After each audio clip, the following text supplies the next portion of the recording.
Hello everyone, नमस्ते सबैजनालाई। Welcome छ फेरि पनि मेरो युट्युब च्यानलमा। अनि आज चाहिँ हामी लेसन 8 को भोकाबुलरी लिएर आएको छौँ।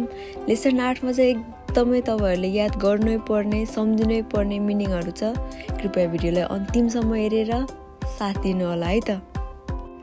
ल अब हामी सुरु गरौँ है त। सुरुमा रहेको छ हान्सामु। हान्सामु हान्सामु भनेको ह्यान्डसम है, अथवा राम्रो देखिने पुरुष। यो चाहिँ केटा मान्छेले जनाउने भएर राम्रो देखिने पुरुष अथवा सुन्दर पुरुष भने पनि हुन्छ है। हान्सामु हान्सामु भनिन्छ है। अनि अर्को छ किरेई।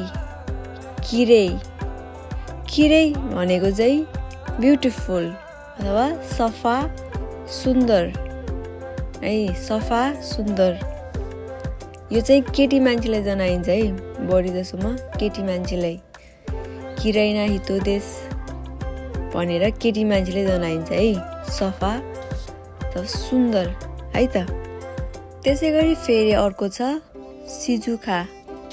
सिजुखा सिजुखा भनेको शान्त शान्त, एकदम शान्त ठाउँलाई चाहिँ सिजुखा भनिन्छ है।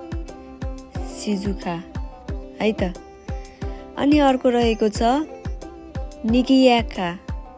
निगियाखा निगियाखा भनेको भिडभाड भिडभाड, एकदम भिडभाड भएको ठाउँ, एकदम रमाइलो गरिरहेको ठाउँ, मान्छेहरू धेरै भएको ठाउँलाई चाहिँ निगियाखा भनेर भनिन्छ है। त्यसै गरी फेरि अर्को छ युमे।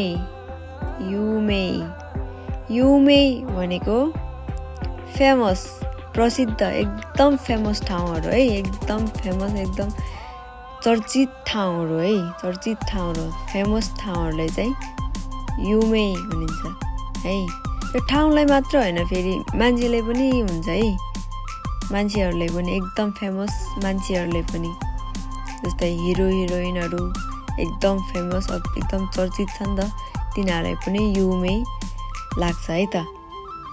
अनि अर्को छ सिन्सेचु। सिन्सेचु सिन्सेचु भनेको दयालु दयालु, एकदमै दयालु मान्छेलाई, अरूलाई सहयोग गर्ने, अरूलाई हेल्प गर्ने मान्छेहरूलाई है, दयालु, दयालुलाई चाहिँ सिन्सेचु सिन्सेचु भनेर जापानिज भाषामा भनिन्छ है। त्यसै गरी फेरि अर्को छ गेङ्की। गेङ्की गेङ्की भनेको स्वास्थ्य स्वास्थ्य, एकदम हेल्दी मान्छे है, हेल्दी, एकदम हेल्दीलाई चाहिँ गेङ्की भनिन्छ है। स्वास्थ्य स्वास्थ्यलाई गेङ्की गेङ्की भनेर भनिन्छ है। त्यसै गरी फेरि अर्को छ हिमा। हिमा हिमा भनेको फ्री, एकदम फुर्सद भएको, काम नभएको, बेरोजगार है, फुर्सद एकदम जतिर पनि फुर्सदै फुर्सद भएकोलाई चाहिँ हिमा हिमा भनेर भनिन्छ है। त्यसै गरी फेरि अर्को छ बेनरी। बेनरी बेनरी भनेको सुविधा सुविधा अथवा सुविधाजनक भन्ने पनि हुन्छ है, सुविधा, सुविधालाई चाहिँ बेनरी भनिन्छ है। अनि त्यसै गरी फेरि अर्को छ सुतेकी। सुतेकी भनेको राम्रो राम्रो, एकदम उत्कृष्ट है, एकदम उत्कृष्ट। इङ्ग्लिसमा भन्नुपर्दा वन्डरफुल, वाउ, नाइस भन्छ नि हामीले हो, त्यसलाई चाहिँ सुतेकी भनेर भनिन्छ है। अनि अर्को छ ओकी। ओकी ओकी भनेको ठुलो है, एकदम ठुलोलाई चाहिँ ओकी ओकी भनेर भनिन्छ है, ठुलो, एकदम ठुलोलाई चाहिँ ओकी भनिन्छ भने। अर्को छ चिसाई। चिसाई चिसाई भनेको सानो फेरि है, सानो एकदम सानोलाई चाहिँ चिसाई भनेर भनिन्छ है। अनि त्यसै गरी फेरि अर्को छ अतरासी। अतरासी अतरासी भनेको नयाँ, भर्खर किनेको नयाँ, भर्खर लिएर आएको नयाँलाई चाहिँ अतरासी अतरासी भनिन्छ है। अनि अर्को छ फुरुई। फुरुई फुरुई भनेको पुरानो, एकदम पुरानो पहिल्यैदेखि भएको सामानहरूलाई चाहिँ फुरुई भनिन्छ है। अनि अर्को छ ई भनेको राम्रो, गुड, एकदम च्वाक है त ई। अथवा ईलाई चाहिँ योई पनि भनिन्छ है, योई। अनि अर्को छ वारुई। वारुई राम्रो आएपछि नराम्रो त आउनु पर्यो नि त। वारुई वारुई भनेको ब्याड, नराम्रो, एकदम नराम्रो भनिन्छ नि। हामीले यसको त कति नराम्रो बानी रहेछ भनेर भन्छ नि, हो त्यसलाई चाहिँ वारुई वारुई भनिन्छ है। फेरि अर्को रहेको छ आचुई।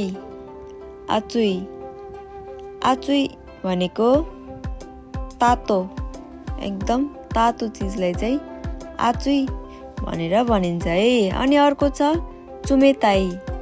चुमेताई चुमेताई भनेको एकदम चिसो, एकदम चिसोलाई चाहिँ चुमेताई भनेर भनिन्छ है। अनि अर्को छ रेउरी।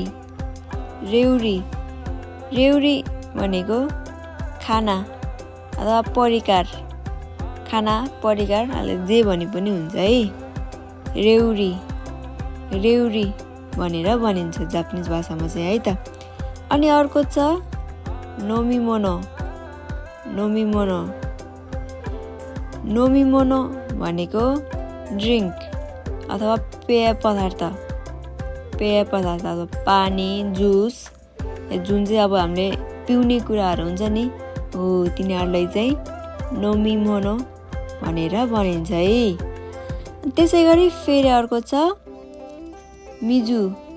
मिजु मिजु भनेको पानी, पानी, पानीलाई चाहिँ मिजु भनेर भनिन्छ है। त्यसै गरी फेरि अर्को रहेको छ ओच्या।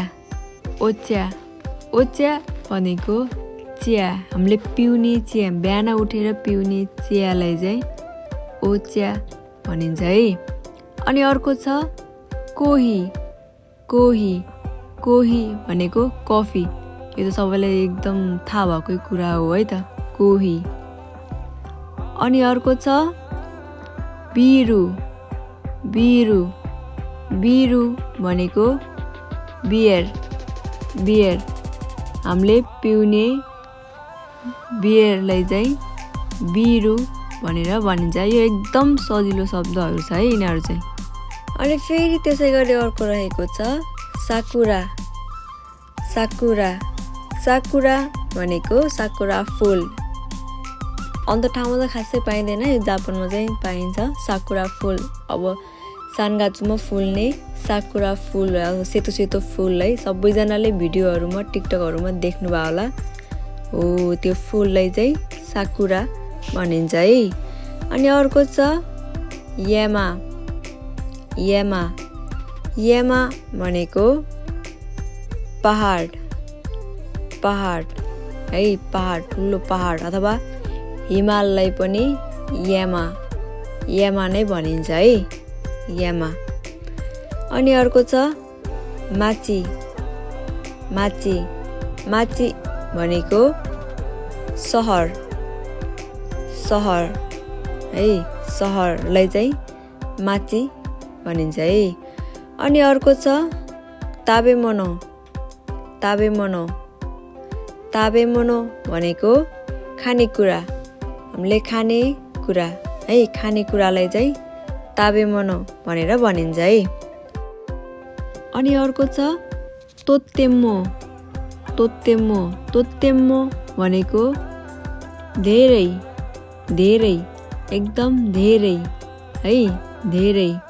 जस्तै कि अब हामीले कतै खाना खायो होइन, खाना खायो अथवा हाम्रो घरमा खाना खायो, खाना खाएर हामीले सोध्छ नि खाना कस्तो लाग्यो भन्दाखेरि एकदमै धेरै मिठो छ धेरै मिठो छ भनेर त्यो प्रयोग गरिन्छ नि धेरै धेरैले चाहिँ तोत्तेम्मो भनेर भनिन्छ है। अनि त्यसै गरी अर्को छ आमारी आमारी आमारी भनेको त्यति धेरै नै होइन, त्यस्तो साह्रो नि मन परेको छैन, जुन चाहिँ अलिकति मन नपर्नु ठिकै हो भनिन्छ नि, हो त्यसलाई चाहिँ आमारी आमारी भनेर भनिन्छ है।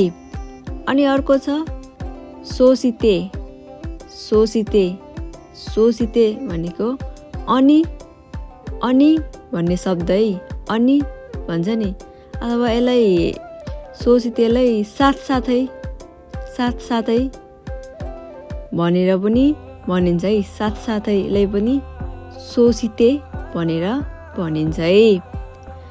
अनि अर्को छ गा गा गा भनेको तर, यो चाहिँ एकदम धेरै प्रयोग हुने शब्द हो है, एकदम हुने है गा तर, यो चाहिँ जहाँ पनि लाग्छ है, जहाँ पनि प्रयोग हुन्छ है, यो चाहिँ एकदम पार्टिकल पनि हो है, एकदम याद गर्नुपर्ने है त। गा गा भनेको तर है त। 8 लेसनको मिनिङहरू चाहिँ अलिकति इम्पोर्टेन्ट भएको भएर पनि मैले पछाडि पनि सरर राखिदिएको हुन्छु, त्यो पनि तपाईँहरूले एकदम मजाले आफ्नै हिसाबमा पढ्नु होला है त।